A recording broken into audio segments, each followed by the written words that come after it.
9 मार्च को स्वराज्य की राजधानी रायगढ़ फोर्ट पर महाराष्ट्र नवनिर्माण सेना की 20वीं वर्षगांठ समारोह का आयोजन किया जा रहा है।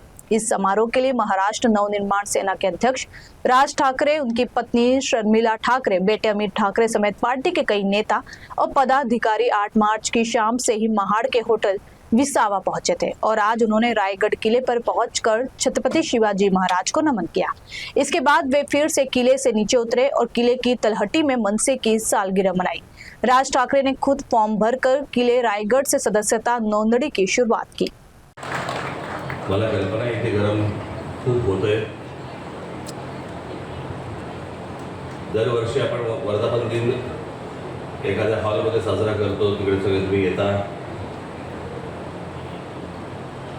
यावर्षी मी ठरवलं की म्हटलं 9 तारखेला वर्धापन दिन, 19 तारखेला आपला गुढीपाडव्याचा मेळावा सभा,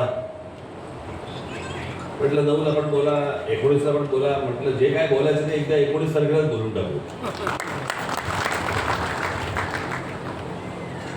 आणि म्हणून मग आम्ही सगळ्यांनी ठरवलं की बाबा 9 तारखेला आपण काय करावं,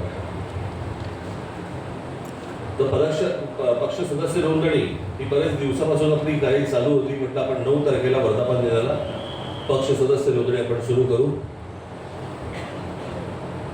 आज माझ्या महाराष्ट्रातल्या सर्व माझ्या सहकाऱ्यांना, माझ्या सर्व महाराष्ट्र सैनिकांना माझं आवाहन आहे,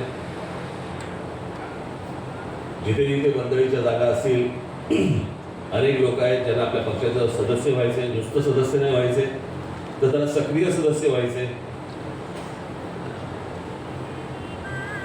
तर ज्या ज्या वर्दळीच्या जागा असतील, मग तिकडे शाळा असतील, कॉलेजेस असतील, मंदिरं असतील, इतर दुसरीकडच्या मार्केट असतील, त्या सर्व ठिकाणी आपल्या महाराष्ट्र नवनिर्माण सेनेच्या सदस्य नोंदणीचे स्टॉल्स, टेबल्स तिकडे लागली पाहिजेत। तुम्ही लोकांपर्यंत गेलं पाहिजे, लोकांना भेटलं पाहिजे, लोकांशी बोललं पाहिजे। आणि अनेक लोक आहेत ज्यांना, हजारो लोक आहेत की ज्यांना आपल्या पक्षाचे सदस्य व्हायचे, त्यांना सदस्य करून तुम्ही सर्वांनी घ्या। आज महाराजांच्या आशीर्वादाने रायगडावरती आज आपल्या नोंदणीचा सुरुवात आपण करत आहोत। तर महाराजांचे सर्वजण तुम्ही आशीर्वाद घेऊन महाराष्ट्रभर तुम्ही जा आणि येत्या 19 तारखेला गुढीपाडव्याला महाराष्ट्राच्या कानाकोपऱ्यातून माझा जो कोणी माझा महाराष्ट्र सैनिक आहे, जे महाराष्ट्राचे हितचिंतक आहेत, त्यांनी सर्वांनी 19 मार्चला काय योगायोग आहे बघा, 20 वर्षानंतर आपली पहिली सभा 20 तारखेला झाली होती, 19 मार्चला आणि आज 20 वर्षानंतर परत आपल्या गुढीपाडव्याच्या सभेला 19 मार्चच तारीख। त्याच्यामुळे तुम्ही सर्वजण उत्साहात, जल्लोषात, गुलाल उधळत आपण सर्वजण शिवतीर्थावरती 19 मार्चला यावं असं एक आवाहन करतो। आणि या नोंदणीच्या उपक्रमाला, सदस्य नोंदणी उपक्रमाला सुरुवात झाली असं जाहीर करतो। धन्यवाद। जय हिंद, जय महाराष्ट्र।